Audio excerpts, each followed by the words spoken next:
China has reinitiated its military drills around the island of Taiwan. After US House Speaker Nancy Pelosi's Taiwan visit, another US congressional delegation has arrived on the island on Sunday, further upsetting Beijing.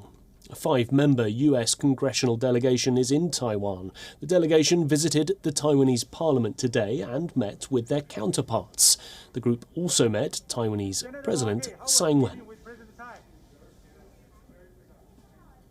Not only do we work closely with allies around the world and closely control all military developments around us, we also continue to express to the international community Taiwan's determination to maintain the status quo of stability across the Taiwan Strait. Discussions were held over multiple issues, including US-Taiwan relations, regional security, global supply chains, and other significant issues of mutual interest. China has responded angrily to the congressional delegation's visit. Their visit at this time is of great significance because the Chinese military exercise is to deter US congressmen from visiting Taiwan. Their visit also proves that China cannot stop politicians from any country to visit Taiwan. And it also conveys an important message that the American people stand with the Taiwanese people. The Chinese military, meanwhile, says it carried out joint combat readiness patrols and combat drills in the sea and airspace around Taiwan. It cited infringement of its sovereignty as the reason behind the drills. China further claimed that the exercises were a deterrent to the US and Taiwan to stop them playing tricks that undermine peace and stability across the Taiwan Strait.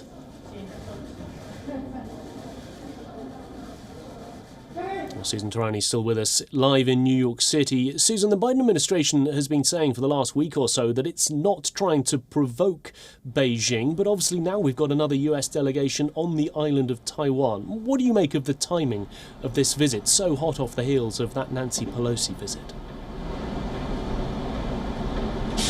Yeah, it's a fascinating and interesting development. On the one hand, you had Nancy Pelosi really taking this trip, this elderly woman freelancing as it seemed on the surface, but then you have this trip really by majority Democrat lawmakers taking this trip with one Republican. And just to give you a mood on what's happening on Capitol Hill, at least one Republican lawmaker, Diane Hirschberger, said that if we were in the know, we would have sent more Republicans on this trip along with this delegation as well.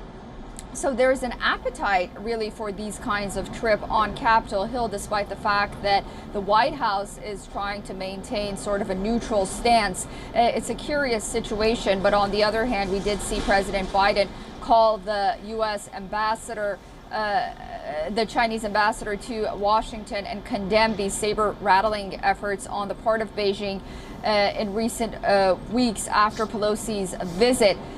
So, you know, the United States says that it maintains its policy of having unofficial friendly relationships with Taiwan. It is bound by law to give arms to Taiwan to defend itself, but also says it maintains its policy of strategic ambiguity. And the question remains that if push comes to shove, how far is the United States willing to go to defend Taiwan when it says that it sticks to its one China policy? So a lot of moving parts here, but on the other hand, neither Washington or Beijing wants to seem like they're taking orders from the other side when it comes to its foreign policy agenda. Notably, Washington, it doesn't want to appear as if its lawmakers' travel itinerary is based on threats from Xi Jinping.